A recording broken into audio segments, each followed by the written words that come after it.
A different optical illusion effect is just from polarizing. Whenever I put them on, I can see like the ground is like popping out. Almost as these tops on this angle, they look like spheres. They look like they're spheres. Or not, if it has this property of like some shiny like black top, and then it would be perforating the lenses and having a pop out effect. And I was needing to define brainwashed a lot clearer because it's really easy to not even know if you are or aren't, and that could be like a whole stanza behind going insane, which would be worse than brainwashing. So let me reiterate, fuzziness in a hair, kind of like the back end of this sucker. And so when these are not split ends,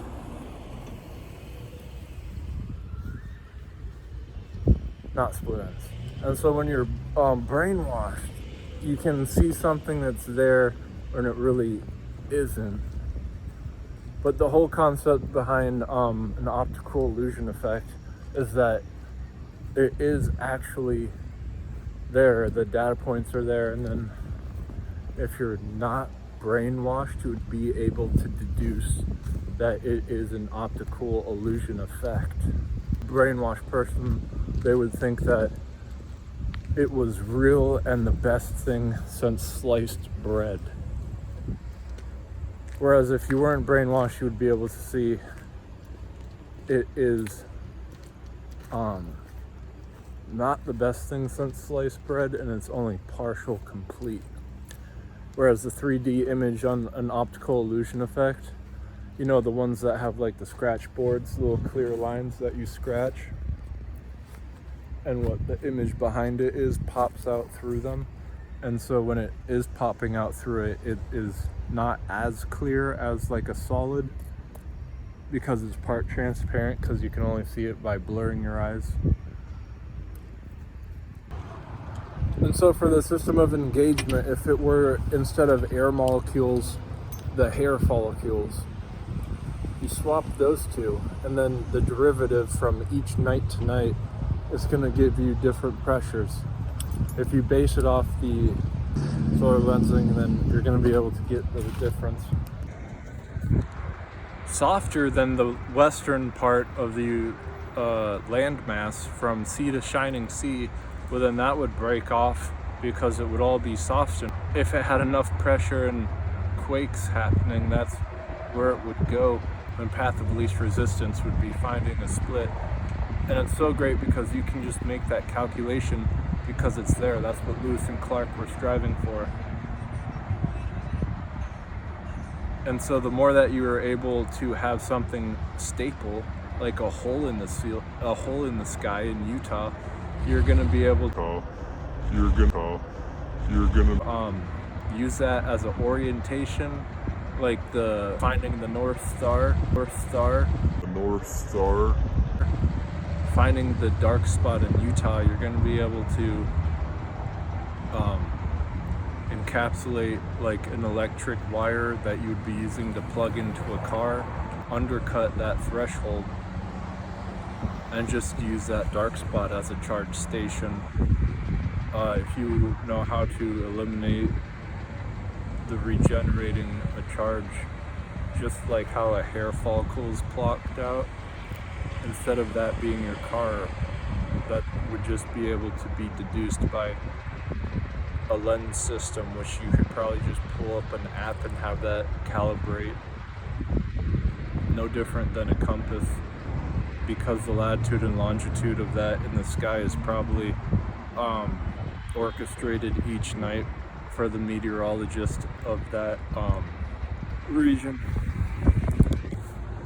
And that's what's so great about the dark spot in Utah, is that even though the planet is changing with like its compactance plates, because there's just like certain regions that are softer than other, and then when it's not looking softer than others, that's how earthquakes happen, because the shifting of the plates happens when there's a fracture in it, and the fracture is just like a split end hair, where actually the one hair is less prominent than the other, and so it just splits to make the difference. Whereas in the ground it would be one goes up and then one goes down depending on which one was softer, and then the heavier mass. That's all being calculated throughout the bays of the region.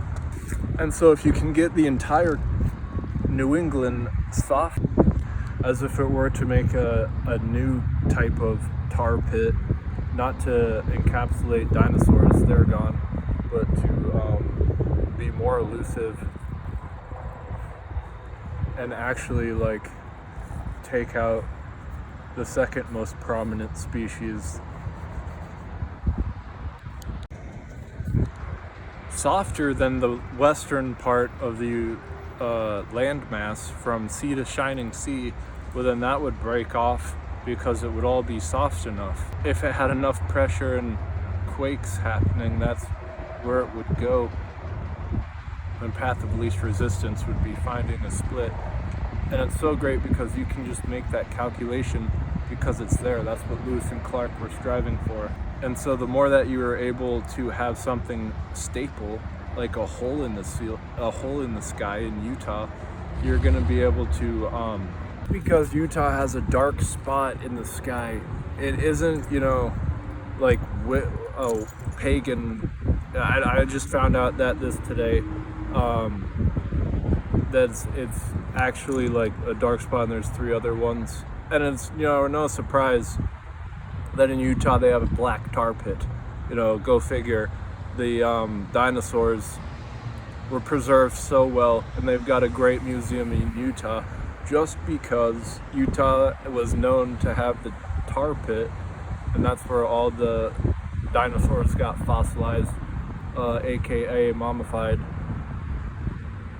and preserved.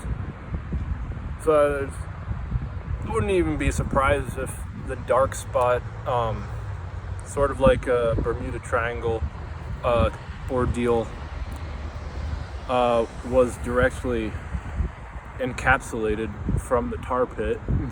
Maybe even the loss of life from these giant dinosaurs propelled the atmosphere to deduce a irregular effect, accounting for a permanent dark spot. So I'd like to know, how dark is it actually, because the plaque body of anything is a property where you can deduce it by taking out the light, and that is exactly what the dark spot in Utah was described as.